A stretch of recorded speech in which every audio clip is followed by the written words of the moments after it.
최고의 기적은 사람이 바뀌는 것입니다. 하나님은 하나님의 일을 하실 때 사람을 바꿔서 하나님의 놀라운 새 일을 행하십니다. 사람들은 생각하죠. 인간은 안 바뀐다고. 예, 맞습니다. 그러나 우리 하나님은 바꾸시는 줄로 믿습니다. 이번에 제가 여러분 아시다시피 커피 팥으로 보통 한 3잔, 4잔을 팥으로 3잔, 4잔을 먹었어요. 많게는 5잔까지도 그냥 한 잔이 아니고 팥으로. 뭐 새벽 기도를 나올 때도 그냥 팥으로 그냥 한 잔을 다, 하나를 다 막 먹고 새벽에 늘 나왔습니다. 그런데 커피를 정말 입에 댈 수가 없더라고요. 한 잔도 입에 댈 수 없었어요. 그때 하나님께 그랬어요. 하나님 이 기쁨도 가져가시냐고. 그러면서 제가 그랬어요. 원하시면 순종하겠습니다. 그랬더니 마음에 평안이 오더라고요. 그런데 다시 먹을 수 있겠지만 그러나 깨달은 것은 뭐냐 하면 하나님은 절대 나는 커피 없이 못 살아 했던 사람조차도 하나님 바꾸실 수 있구나 라고 하는 것을 생각하게 되었던 거죠. 문민정부 시절까지 28명의 사형수의 마지막을 함께 했던 박효진이라고 하는 장로님의 간증을 보면은 그 28명의 그 사형수들을 보니까 예수님 믿고 예수님 영접하고 구원받은 사람은요, 벌써 마지막 그 순간임에도 그렇게 평안하게 그 마지막을 맞이하더라라는 거예요. 근데 반면에 예수님 없이 마지막을 맞이하는 사람들은 보니까 거의 반은 실신하더라는 겁니다. 그 중에 용팔이라고 하는 친구가 있었는데 그렇게 예수님을 부인을 했더라는 거예요. 그런데 그를 잘 설득을 해서 예수를 믿기로 이제 약속을 받아냈다는 겁니다. 그런데 그렇게 사형 집행이 빨리 이루어질 줄 몰랐다는 거예요. 일주일 만에 사형 집행이 이루어지게 됐는데 아니나 다를까 딱 이제 사형을 받으러 올라오는데 사람이 반은 죽더라는 거예요. 완전히 그냥 온 얼굴이 마귀처럼 일그러지더라는 거죠. 침을 질질 흘리면서 안 되겠다. 아니 하나님이라면 안 되죠. 죄송합니다. 자기가 그에게 복음을 전해서 예수님을 영접할 기회를 놓친 거죠. 약속은 받았지만 영접은 못 시켰던 거예요. 그래서 소장님께 기회를 달라 그러고 잠깐만 시간을 달라 그러고 간청을 하고 그를 붙들고 그 앞에서 사형대 앞에서 같이 끌어안고 주저앉고 기도하기 시작한 거죠. 하나님 살려달라고 이 친구. 그랬더니 거기에 크리스찬 교도관이 한 15명 있었는데 같이 그 교도관들이 달려와가지고 같이 끌어안고 눈물로 기도하기 시작했다는 거예요. 한참을 기도하는데 너무나 놀라운 일이 벌어지는데 이 친구가 벌떡 일어나더니 주여 주여를 외치더라는 거죠. 그러면서 그의 얼굴이 완전히 딴 얼굴이 돼서 죄가 용서받았습니다. 감사합니다. 인내하신 구세주여 그 노래를 부르며 찬송을 하더라는 거예요.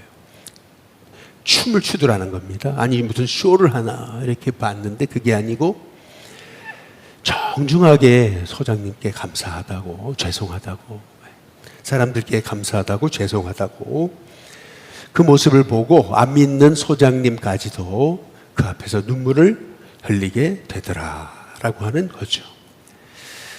예수님 안에 있으면 이런 극악무도한 죄인도 끝까지 예수님 부인하던 사람도 예수님을 믿고 변화되는데 하물며 저와 여러분을 우리 주님이 새롭게 하시지 않겠습니까? 저와 여러분이 예수님 안에서 참으로 새로워지는 우리 사순절 되어서 여러분의 새로워짐이 많은 사람에게 복음이 되고 또한 전도의 도구가 될 수 있기를 주님의 이름으로 축복합니다.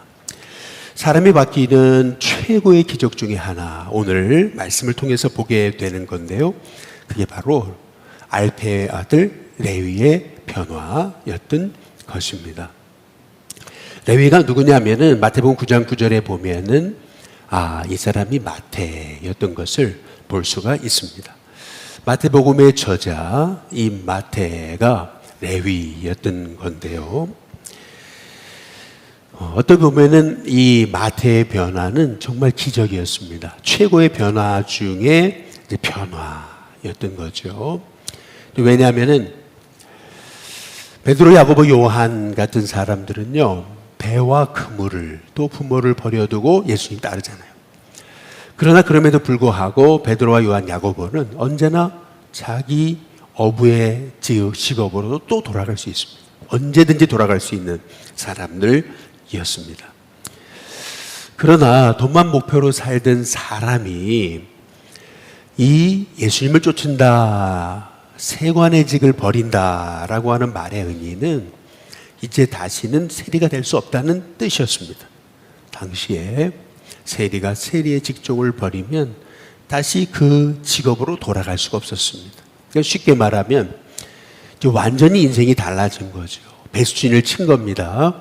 나는 이제 예수님 없이는 살지 않겠다라고 고백했던 것이 바로 레위가 예수님을 따르고자 결심하게 이제 되었던 거죠. 그래서 이 마태의 변화는 그냥 변화가 아닙니다. 완전 예수님이 내 인생의 전부이시구나 라고 하는 것을 깨닫고 다시는 내가 과거로 안 돌아간다 라고 결단했던 그런 최고의 변화였던 것입니다. 가버나움은 당시로서 국경도시였습니다. 항상 국경도시에는 세관 징수가 중심이 되는 곳이었던 것입니다. 아주 활발하게 세금을 거두었던 곳이 국경도시였던 것입니다.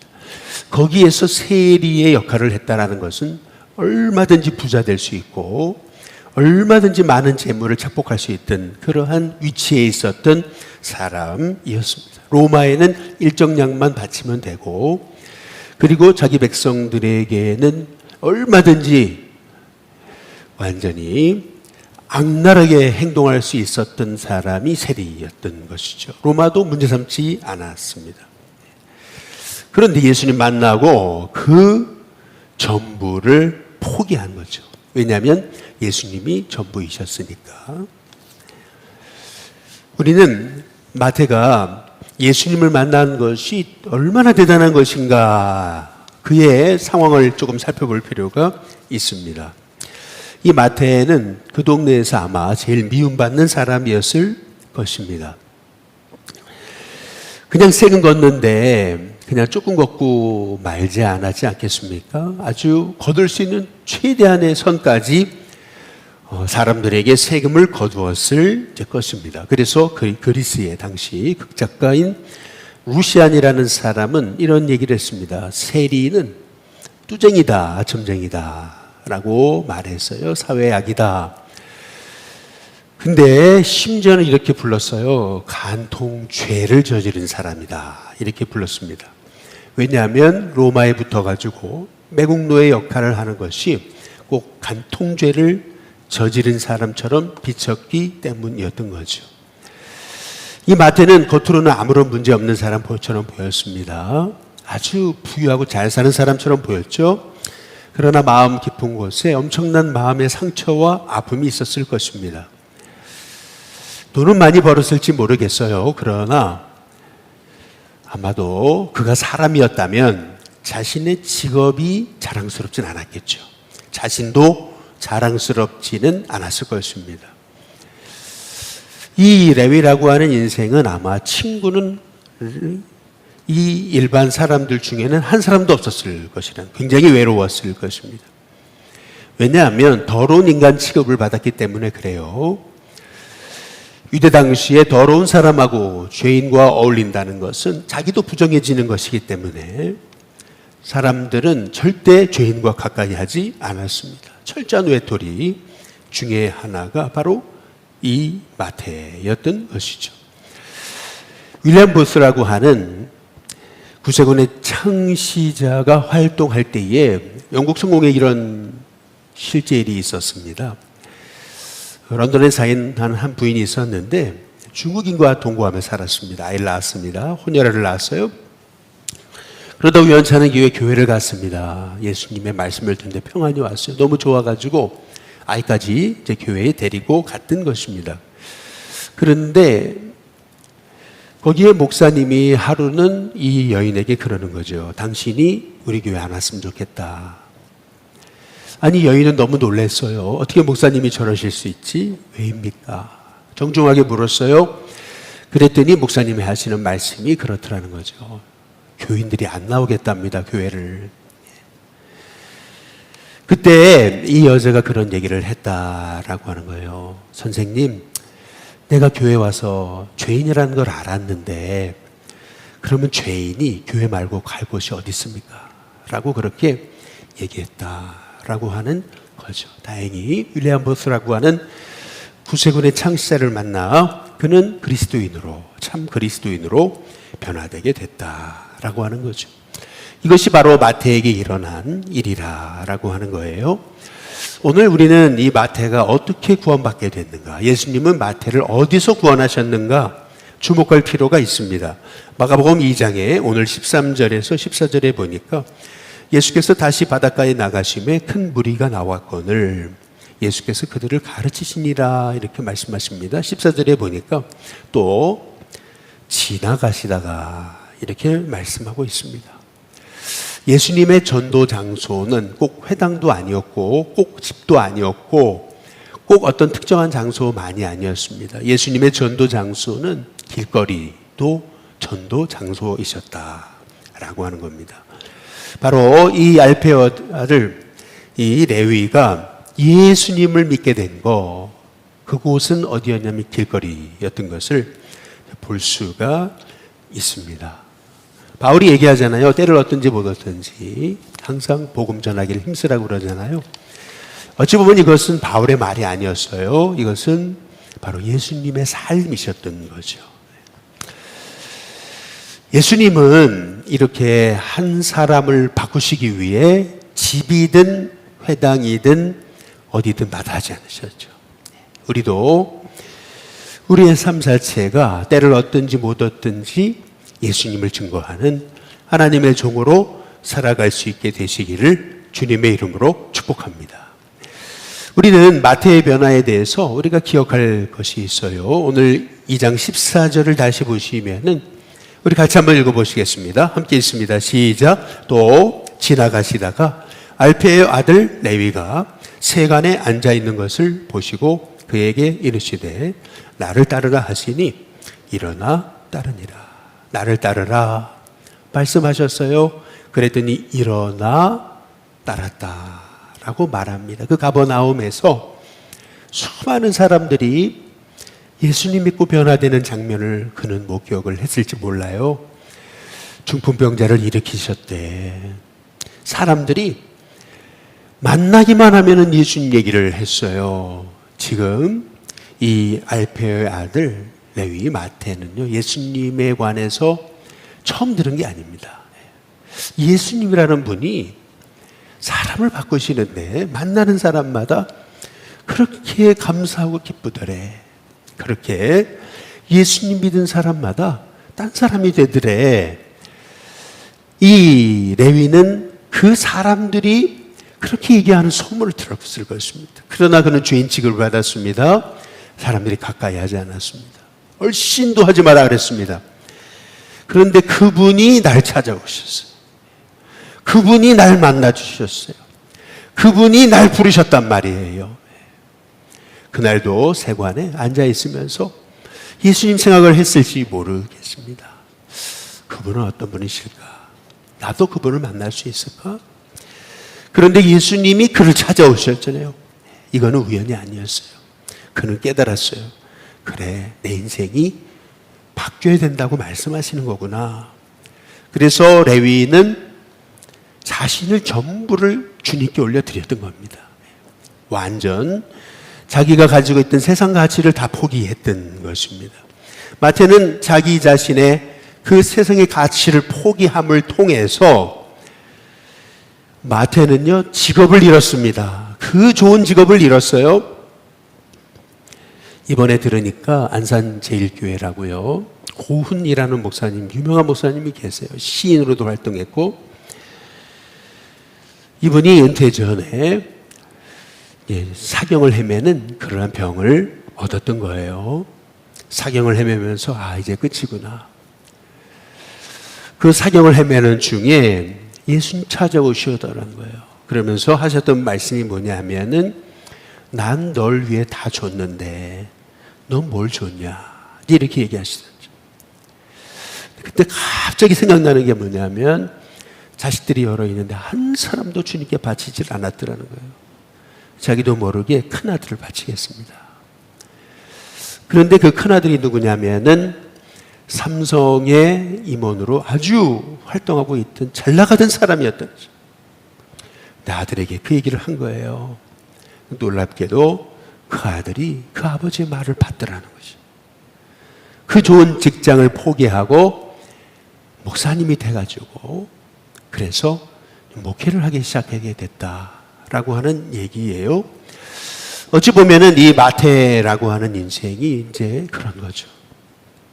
잘 나가는 그래도 세리였습니다. 아주 돈 버는데 문제가 없었습니다. 뭐 돈만 벌 수 있다면 사람들의 시선은 문제가 되지 않았습니다. 아니, 예수님을 믿기 때문에 이제 가난하게 되는 것입니다. 부를 상실할 수 있습니다. 그러나 세상에서는 얻을 수 없는 진정한 기쁨을 얻게 된 거죠. 더 이상 불죄라 얽매여 있지 않기 때문에 이제는 세상이 얻을 수 없는 안식을 얻게 되었습니다. 그래서 그가 얻은 축복은 뭐냐 하면은, 이제 드디어 세상을 바르게 보기 시작한 거죠. 시선이 달라졌습니다. 사는 목적이 달라졌습니다. 그리고 나서 그 인생이 완전히 복을 받게 되는데요. 그것은 뭐냐면은, 성경 사복음서의 첫째 복음서인 마태복음서라고 하는 복음서를 기록하게 되잖아요. 자신의 그 좋은 직업은 잃었습니다. 그러나 진짜 직업을 얻은 거죠. 예수님의 제자라는, 그리고 주님의 이 복음서를 기록하는 저자라고 하는 참된 직업을 얻은 거죠. 더구나 손가락질 받던 인생이 이제는 세계 곳곳에서 존경받는 인생이 되었던 것입니다. 그래서 오늘 말씀해 보시면은, 이 서기관 바리새인들이 예수님 조롱하잖아요. 저는 왜 세리와 죄인들과 함께 어울리고 밥을 먹는가, 이렇게 예수님을 조롱하지 않습니까? 근데 그때 예수님 하신 말씀은 마가복음 2장 17절이에요. 우리 같이 한번 읽어보시겠습니다. 함께 읽습니다. 시작. 예수께서 들으시고 그들에게 이르시되, 건강한 자에게는 의사가 쓸데없고 병든 자에게라야 쓸데있느니라. 나는 의인을 부르러 온 것이 아니요 죄인을 부르러 왔노라 하시니라.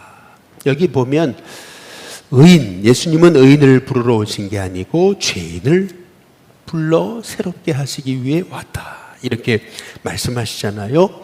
그러면 여기서 말하는 의인은 누구입니까? 여기서 말하는 의인은 예수님 없이도 얼마든지 살 수 있는 사람입니다. 예수님 없이도 얼마든지 잘 될 수 있는 사람입니다. 예수님 없이도 얼마든지 높은 자리에 앉고 부유한 사람입니다. 예수님 필요 없습니다. 그런 사람을 위해 오신 게 아니라는 거예요. 예수님 누구를 위해 오셨어요? 한순간도 예수님 없이는 살 수 없는 사람, 한순간도 그분 없이는 평안을 얻을 수 없는 사람, 한순간도 그분 없이는 인생의 참된 만족을 얻을 수 없는 사람, 그래서 늘 예수님을 찾는 사람, 예수님이 필요한 사람, 예수님의 이름 부르는 사람, 바로 나는 그 사람을 위해 왔다라고 말씀하고 있는 겁니다. 바로 그가 바로 마태였던 거죠. 바로 그가 저와 여러분이 돼야 될 줄로 믿습니다. 여러분, 이것이 마태에게는 최고의 복이 되었던 것이에요. 예수님 없이 부유한 사람, 예수님 없이 부자된 사람, 예수님 없이 떵떵거리며 잘 사는 사람, 예수님 없이 큰 자 된 사람, 예수님 없이 높은 자 된 사람, 예수님 없이, 좋은 대학 간 사람 예수님 없이, 엄청난 회사의 CEO 된 사람, 여러분 그런 인생이 아니라 예수님 있는 진정한 부유한 사람이 될 수 있게 되시기를 주님의 이름으로 축복합니다. 저와 여러분이 예수님 때문에 정말 부유한 사람이 된다면 여러분으로 인해서 사람들은 진짜 기적을 볼 것입니다. 와, 어떻게 저 사람이 저렇게 바뀌었지? 어떻게 저렇게 새롭게 되지? 여러분, 이것이 참된 기적입니다. 저와 여러분 안에 정말 예수님이 살아계심을 통해서 예수님 때문에 세상이 알 수 없는 진정한 부유함을 가진 참된 부자로서, 참된 주님의 제자로서 살아가는 저와 여러분이 다 되시기를 주님의 이름으로 축복합니다.